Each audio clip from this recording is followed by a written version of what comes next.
We're almost there. We're in the home stretch.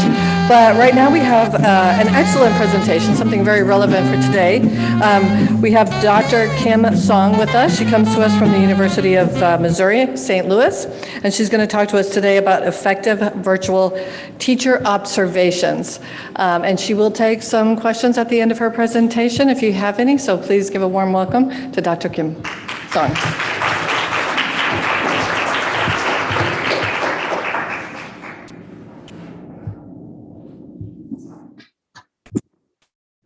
Good afternoon. This is not the best time to listen to somebody right after lunch. And thank you very much for having me to this opportunity so I can kind of finish 2017 grant with this presentation.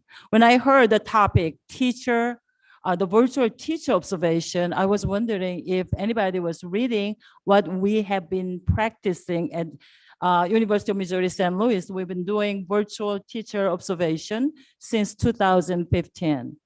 So, however, because of the pandemic, we kind of innovate and we also kind of unlock what we are used to it. Today, I'm going to share some showcase of the virtual teacher observation in St. Louis. My name is Kim Song. So icebreaker, please raise your hand and then shout aloud. If you could go for a coffee with a figure from history, who would it be? Yes? Just shout it out.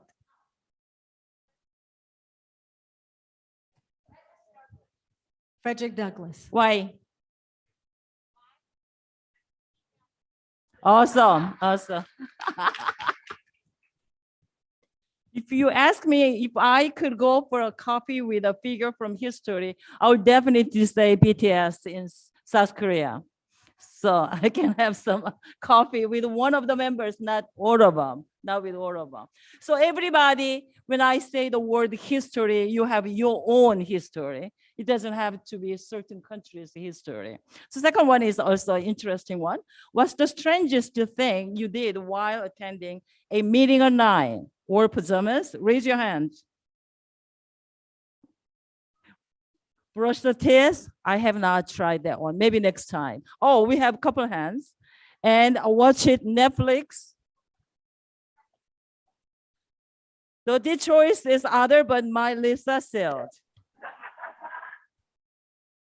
Today's presentation, I kind of want to share two things with you with the questions, but this one's supposed to be a poll question, but I want you to think about it. Since I kind of want to have a Q&A at the end, let me just ask questions and I want you to kind of think through the presentation. How have you measured your teacher effectiveness with EL's content language acquisition? I think this is a huge question for all of the NPD grantees. But today, I like to share what has happened and what is still happening to our NPD grant by strengthening equity and effectiveness for teachers of English learners, focusing teacher observation. How? Virtually. So even without using the word virtual, teacher observation has something to do with NPD grantees goals, right? Because our goal is to train the teachers. And how do we get the first-hand data? Is through observation.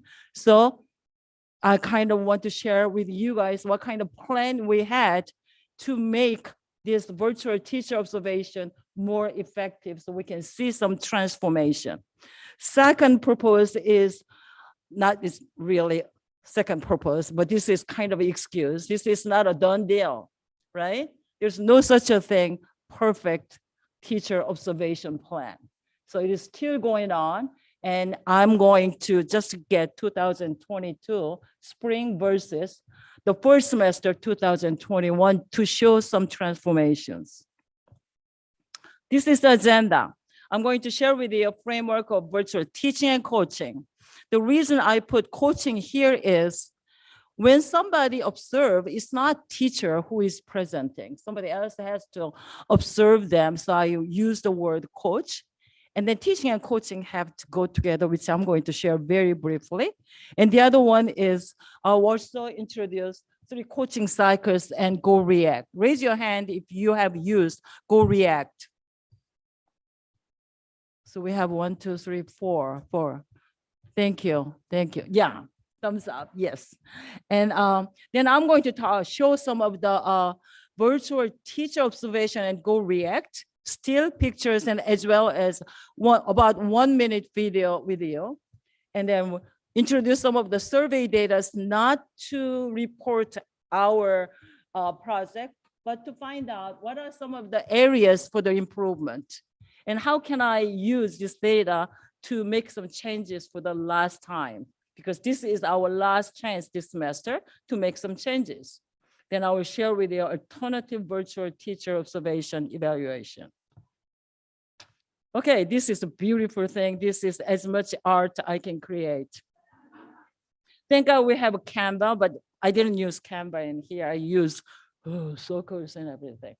When you look at this framework, the coaching cycle and teaching cycle goes together. In order to have a great observation, we have to prepare our teacher. Teachers need to prepare themselves, exploring funds of knowledge of the ELs and resources and all those kind of stuff. So that is going to be done by coach's side or our side as NPD, the team. You go there and help them or co-plan together or provide feedback. We call pre-conference. Second cycle is the teachers using revised lesson plan, they deliver the lesson. And then that's what we call teacher observation. We're going to sit there in-person situation, but here we're going to watch it. But good thing about Go React is you can have all of the group members or peers who can provide the feedback. That feedback is going to be provided based on the rubrics done by CTEL team. Then final one is assess and then review and assess and reflect. So what we call in coaching cycle is post-conference. We sit together in the in-person settings, but here through the videos, there is some kind of choices. I'm going to show you right after I finish this talk and then see how we can provide the feedbacks using video and audio and text. And our goal is in the center. Our EBL's content language acquisition. That's all we are targeting for. Okay, this is another one for the visual learners.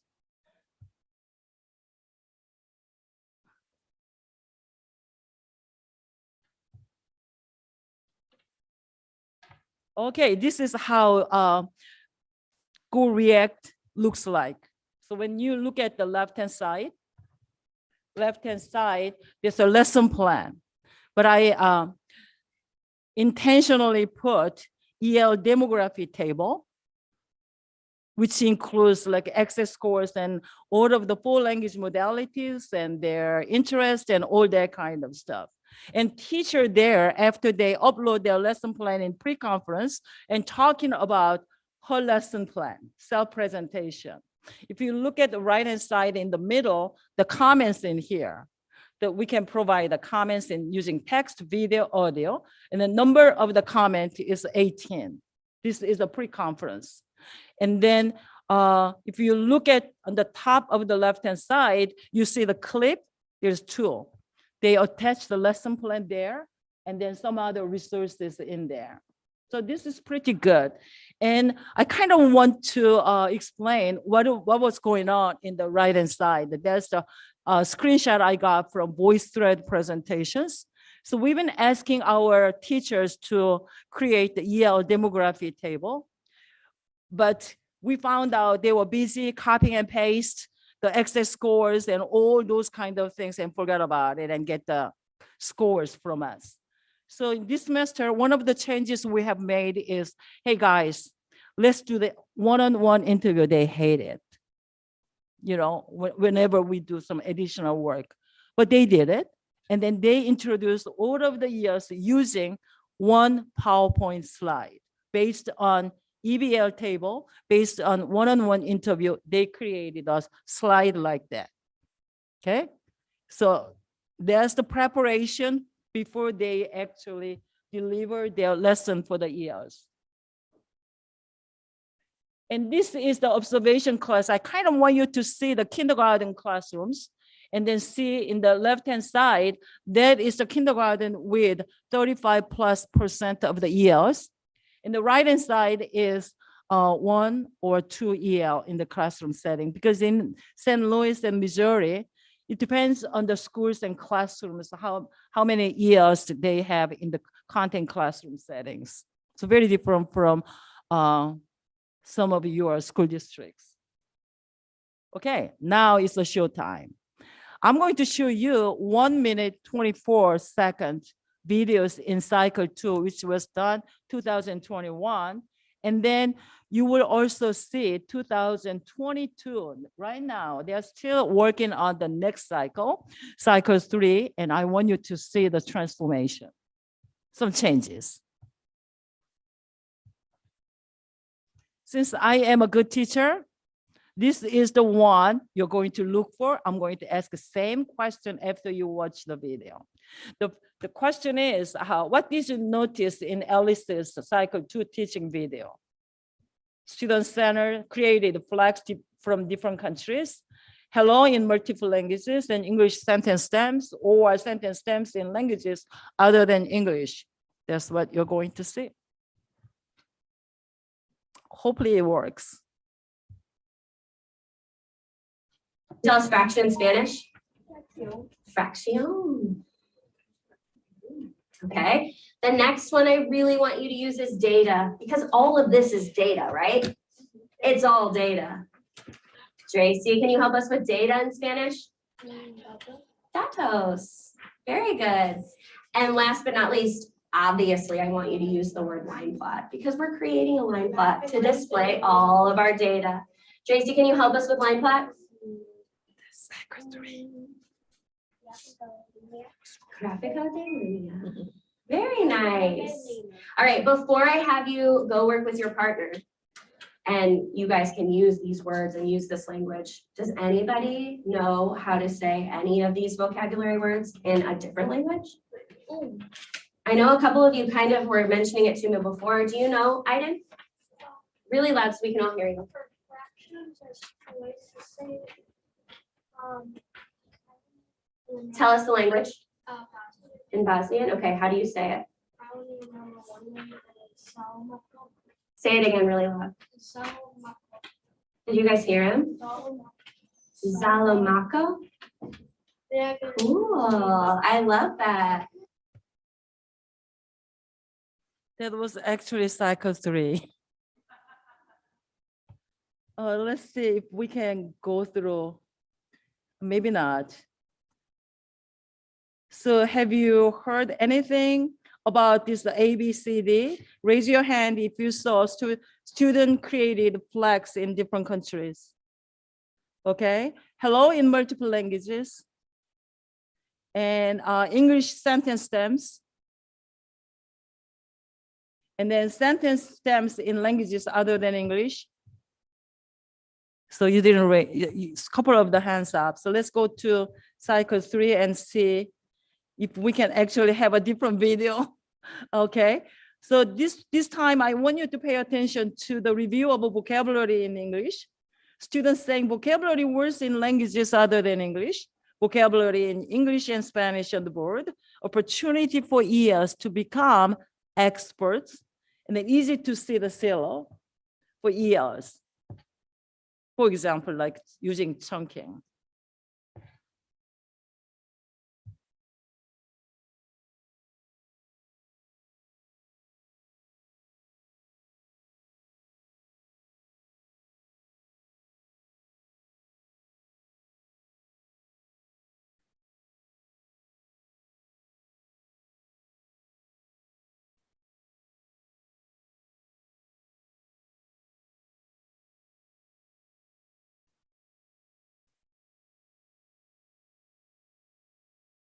It's not going to happen. So conclusion is cycle three. Cycle three is more translanguaging, more integrated, using English and home language. That is the correct answer, but we have to end up with one video.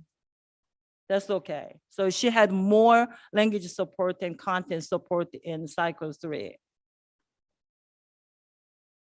So now let's move to C2, which is the existing survey data from cohort 2 teachers.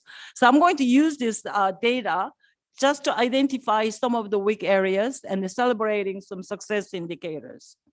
So we use 2 surveys.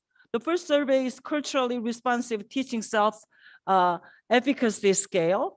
And the second one is a teacher beliefs. So I'm going to do it very quickly. This is the mean scores and first test, pre-test and the post-test. And as you can see, we see more significance in the post-test means.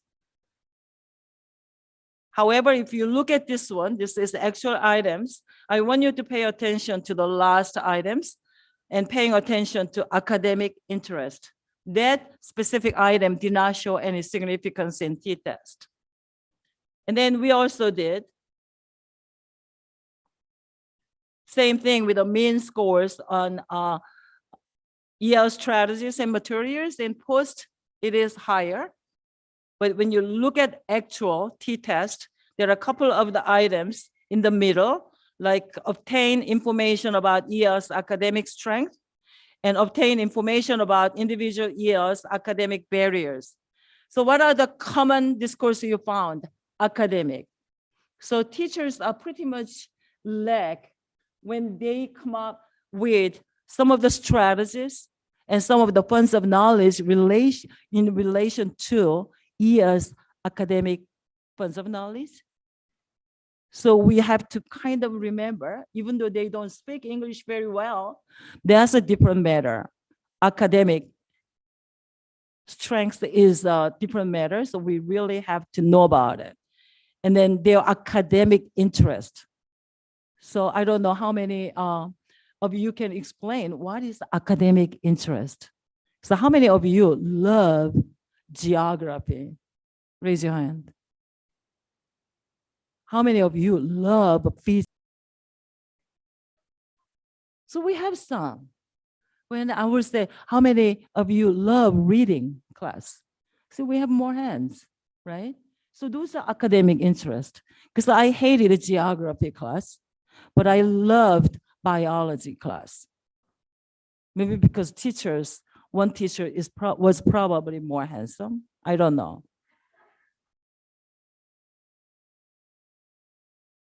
So same thing with a mindset and a climate, we have higher mean scores, but that doesn't mean we have all the the significance in the t-test. And then I kind of want to share with you the teacher belief. If you look at post-test, you don't really see any significant differences, even in the mean scored comparison. We're not even talking about t-test. When you look at the t-test, there was not, except the one item, there was no significance. However, guys, do not give up. We have one more test, one more survey we're going to administer at the end of this semester. So with our changed the actions, innovating actions, we all have a very strong hope it's going to be different. So this is what happens. The only item which showed the significance is a very interesting item. English should be the official language of the US. They don't really believe that is the right thing to do. But there's a huge jump because a state of Missouri is English only state. I'm just joking. So this is the moment you should laugh. So what this one was saying is that the academic matter is the area. And personally, I do not like the word academic. So you can kind of point at me, because if we say academic, what is happening in the content classroom, except the academic language, everything is non-academic. So, that's another thing. To me, whatever happens in the content classroom has to be called as academic. So one of the school districts we are partnered with, and their leaders were saying, when you teach the academic language, you have to use English only. Agree or disagree? This is the correct answer. Yeah. Do you see what I mean? That's not true. Whatever happens, we have to use their diverse language repertoires, racial repertoires, and cultural repertoires, make things happen. So we can kind of see if each of our EBLs comprehend the minimum level of competencies you like them to achieve. The minimum should be the maximum as well. So I have to point them. Okay, this is the alternative, the virtual teacher observation data we want to kind of create.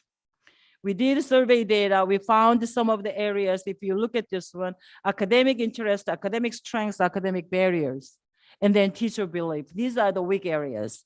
So what we did was we created some innovating and the new ideas to change a little bit, not too much. So this is what we did. Year 5, CTL team created a framework that targeted more on EBS content language acquisition using translanguaging as a theory guide. You guys already saw figure 1. And then started flipped classrooms, modified flipped classrooms to have our teachers as experts. The Flores were talking about having EBS or ES as an expert. Then I have some kind of meditation time. Have I ever treated my cohort teachers as experts? So we invited our cohort teachers to make them expert in the flipped classrooms. So we're not going to lecture or preach, whatever they have to discuss in the specific module and professional development opportunities. We make them lead the conversations and discussions and then ask questions. So very difficult in the first time, but now we finished the one this Tuesday while I was in Washington, D.C., and they loved it. They do not want to stop. And they look different. So there is some changes coming up. So that's what we did. And then we also spent 5 weeks before we created this teacher observation data. We kind of spent 5 weeks to prepare them. 5 weeks. There's a lot of time because we combined the 2 courses at the end. So they explore funds of knowledge, including academic interest, academic strength, and then content barriers, academic barriers. I don't know what that means, but that's what it was. And we also found out that they did not know much about it. First thing is we asked them to analyze excess test items in listening, reading, writing, and speaking. Then I asked one of my state EL specialists if they have visited all of the excess test items that they were laughing and saying, do you see what I mean? Maybe only her. So I asked everybody to go through the excess test items and analyze to see if there are any cultural and the racial bias. So it was an interesting result we have. And there are lots of them, majority of them, 95% of the students found biases in excess test items. You will be amazing. I can kind of talk about this one for another hour, but I have to stop. If you are interested in, you can just go there and see what kind of scenarios that they are showing. It's very biased and deficit-oriented the scenarios they created for mathematics, for example. And then interviewing one-on-one EL. They complained again. So I said, maybe in your lifetime, you may not have opportunity to interview all of the students. So this is the time you may have to interview and ask them to create one PowerPoint slide for each of the years. And you saw it when I show that a slide with the pre-conference snapshot. And then they incorporate all of those EBLs or funds of knowledge into their lesson activities and assessment. Then we introduced, this is a kind of new thing, content enhanced language objectives. And you guys know all about the content objectives and language objectives. We kind of marry both of them because many times the teachers think language objectives only deal with reading, writing, speaking, and listening. That's not true. We also have to include the content in language objectives. So we created the words. However, the 4 features we put it on is not created by Kim. It is already there, So that's another thing we did. Only one thing I contribute to this silo is when they choose the minimum number of the key content vocabulary, words, phrase, sentences, and discourses, they have to put one designated home language. The reason why I said designated is in Missouri, we do not really have a language group because we have so many different language backgrounds our ES bring into the content classroom. We have to designate one home language per week or 2 weeks or whatever. So that's what I did. Then we also put some of the measurable language functions and as well as the strategies. That's the new thing. And also the last thing I kind of want to share with you, one of the new things we created here, we have Dr. Dono is here, who is our evaluator, and she and I presented poster yesterday about this project. I kind of want to share, but it has probably nothing to do with teacher observation. So I'm passing. Some of these things are kind of coming from Go React, the self-reflections. So if you volunteer close to the microphone and read this one, I'll totally appreciate it. Can you stand up? Thank you. Just read. Microphone is right there. Right here, you can see my Spanish speaking EL talking, using the sentence starter on the board, and she's using the photo on the board as well. And you can see me kind of like pointing to the picture and talking with her. I was so excited to see her talking. She's usually very quiet and she's usually not talking during lessons at all. She kind of feels uncomfortable speaking in English with other people. So I was really, really happy to see that she was comfortable enough to speak and she felt supported enough with her peers and with the supporters to be able to formulate some thoughts in English and share them. Okay, thank you very much. Thank you. So when you kind of read through, do you see anything to do with the content comprehension? So, in the middle that she's usually very quiet and she's usually not talking during a lesson at all. She kind of feels uncomfortable speaking in English. Oh my God, I feel very uncomfortable speaking in English all the time. But I'm speaking English because I have to communicate with you, right? So reflection is focusing on how teacher-centered reflections.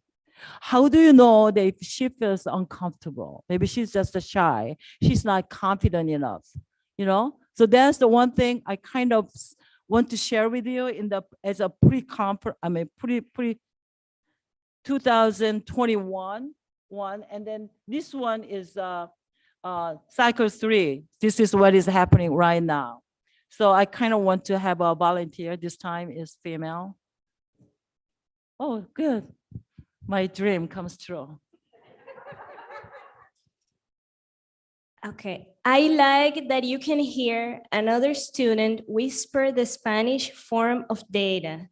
I really wanted to give students a chance here to make the connection to their narrative language. I wasn't really sure if anybody would speak up and or even know any of these words in their native language. But as you can see, one of my Bosnian-speaking students was able to say the word fraction in Bosnian. So I thought that was kind of cool just for him to, kind of just like show his native language and get others thinking about it as well. Later in the lesson, another Bosnian student was telling me about some other things that she knows in Bosnian. So I think it's really awesome to just give those students a chance, even when they might not know a lot in their native language, like many of my ELs, besides my Spanish-speaking ELs, aren't very fluent in their native language. So just giving them that chance to kind of open up and share with the class some things that they know, I think is just a really awesome opportunity for them. Thank you. Thank you very much. This is the school where the leaders were asking teachers not to use the home language, but she was doing it. And then the boy who was kind of using Bosnian for the word fraction, this is the first time that he was using Bosnian in the whole year, the 2 semesters. So what is going on in English only classes, I kind of want to share with you because of the discussions we are doing. And then they have to trust themselves. Translanguaging is the way to open up and then see if it is going to be okay. You know, lots of our English learners do not want teachers to use their native language or home languages. Why? Because the school is monoglossic culture. You know what I mean? So that's another thing I want you to pay attention to about our context in state of Missouri. It's opening up. And then I will also share 1, 2, or 3 data from interview we had. I had a focus group interview. So we kind of ask questions about virtual teacher observation. I truly want to know what they like and what they do not like versus in-person teacher observation. And then I'll also ask questions about what they think about translanguaging, because we're talking about translanguaging all the time. And so there was another interesting things I heard from them. And then CELO, content enhanced language objectives, and EVL's funds of knowledge and peer feedback. Those are the 4 areas they kind of focus on. And then interview questions were almost based on these 4 areas. And then somebody please stand up and read this one, and you will save my voice.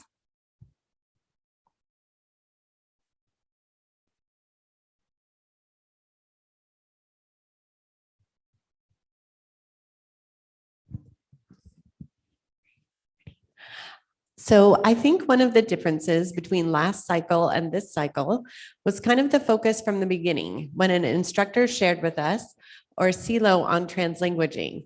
When I looked at hers and thought, like, this whole thing is translanguaging. And not just, I'm going to insert one little translanguaging piece when they're talking. Like, instead of thinking about where I was going to put it in, the focus was, I'm going to make this whole thing translanguaging and allow them to do it throughout the whole lesson. Then, you know, it changed my focus and perspectives from last cycle. Can you read the rest of them? Sure. Please? In cycle 3, I was finally understanding each of the 4 features of the CELO, not just the key vocabulary in English and a home language that I used to do in previous cycles. I have to craft the 4 features using translanguaging as a guide. That was my aha moment. In addition, I struggled with district's request to write content and language objectives that just focused on the 4 language modalities. However, CELO's 4 features actually embraced all of the content and language teaching using translingual and transmodal supports. That is a great skill I have obtained, and now I can kind of craft the CELOs that I develop the content activities and assessments based upon. Thank you. So this is what I kind of chose, and maybe I chose the best transcriptions I got it from the interview. So I kind of want to share, but very positive things. And then the other things I kind of want to share this about is ask questions about what is the benefit and challenges between in-person teacher observation and virtual teacher observation. What about other districts' peer teaching feedbacks? And we kind of talk about 45 minutes. And then these are some of the core conversation, what was going on. So very first one, do we have any volunteer to read this one for me? Thank you, Sabina. I I like the virtual teacher observation because I could showcase over several days. When a coach or supervisor comes in, he just shows up. One time you're watching somebody dropped something and spilled something. I gotta get a janitor, like something always happened. But when I'm filming it, I can capture exactly what I want over a period of time. And then you can see the end result of what they could do at the end. That's the best part. Second, in the flipped classrooms, we have 2 weeks, so I have enough time to work on the work on doing. In addition, I'm learning from other teachers, peers, virtual teaching cases. One teacher in my group said that she doesn't have any math curriculum. She created and translated the math curriculum in English and Spanish. So it's learning about problems in other teachers' schools. Thank you, thank you. But however, the one teacher was saying they still miss in-person meeting with the one. Then the other, this was like a focus group interview. And then the other 3 teachers were saying, oh, I don't miss that. And then the teacher who mentioned about some of the benefits of the in-person teacher observation kind of agreed with them. So what I'm trying to share with you is there is some kind of the emotions or some of the kind of missing point of the person who comes to your class and observe your teaching. But to me, I think in the future, I think we're moving toward virtual teacher observation. And we can really invite peers to provide the feedback in the in-person teacher observation. But through this kind of innovating, I'm using the terminology from 2022 theme of the NPD grant meeting. So, innovating a new possibility of using virtual teacher observation, which is not that difficult. And then we can kind of put the teaching videos however you want and how many minutes you want, so those are the things this is what I think is the future and innovating possibility for the teacher observation. The last question. So which alternative evaluation data have you added to measure new knowledge, new pedagogy, and their teaching beliefs? It's very difficult to change the teaching belief. I actually submit the manuscript and waiting for any responses from the journal. And it was kind of focusing on racial linguistic attitude toward English learners. What I found out from our monolingual, mostly white female teachers, most of the discourses, what I heard from them is, yes, dun, dun, dun, but. Yes, I agree, but. So after but is going back to their white privilege frame, because if they want to be successful in this society, they have to follow my path. So do you agree with that? Do we have any right to ask anybody to follow your path? We have to give freedom to our ears to choose whatever path they want to do. In order for that to happen, we have to give a lot of choices they can choose from. Okay, this is final words. I don't have to worry about the time. Now I'm going to go slow. So what I want to say, we have like a 2021 grantees, and then 2017 grantees. 2017 grantees do not have much choices in changing, even though I have changed a little bit. And Lisa is always supporting, but in her mind, oh gosh, she's doing it again. So when we develop and we adopt the surveys to measure the equity and excellence and teacher effectiveness, I think we have to do our best. CTL did our best in 2018 and validate awesome surveys. But in the past, in the journey, 5-year journey, something else we met in the process. We met translanguaging more seriously. And then we met Go React. So where I teach, introduced Go React in 2020, in the middle of the spring semester. And I jumped in their webinar, the Zoom webinar, and I loved it. And I decided to adopt it. And without asking even evaluation team. Then I tried first because I'm such an untechy person. So if I can do it, everybody can. So when I tried, it was not difficult. Then we have a postdoc fellow who spent a lot of hours to make it work. So that's what happened. So I tried to use the Go React, and then it was awesome to do it. And I think I made the right decision. So last sentence is the remark I will have. When the survey and other evaluation tools cannot measure your new innovating teaching practices in the middle of your journey, then let's not hesitate to do it. That's my last words. 감사합니다. Thank you.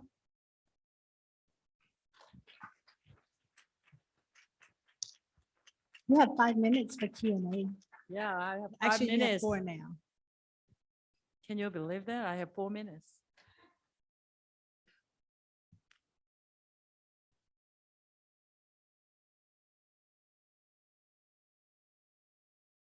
All right. Okay, no questions. Perfect speech. Thank you.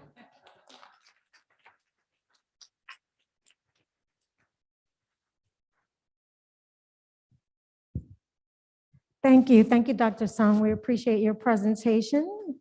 We will break now until 2 o'clock, and please come back for our presentation for 2 o'clock because we have an awesome presentation for you. It might be the last one, but it's a mighty one.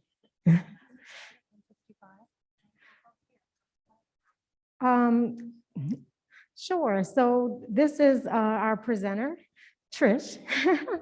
And she asked, could we start at 1:55? Because she is an eager beaver and she is ready to start. And so 1:55, if we could come back. They do have some snacks out, and so you can help yourself to some snacks. Thank you so much.